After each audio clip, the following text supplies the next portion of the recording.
வந்தது தெரியும் போவது எங்கே வாசல் நமக்கே தெரியாது. வந்தவரெல்லாம் தங்கிவிட்டால் இந்த மண்ணில் நமக்கே இடமேது.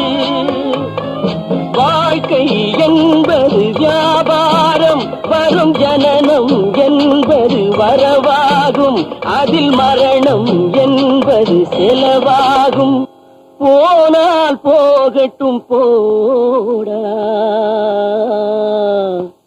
போனால் போகட்டும் போடா. இந்த பூமியில் நிலையாய் வாழ்ந்தவர் யாரடா? போனால் போகட்டும் போடா.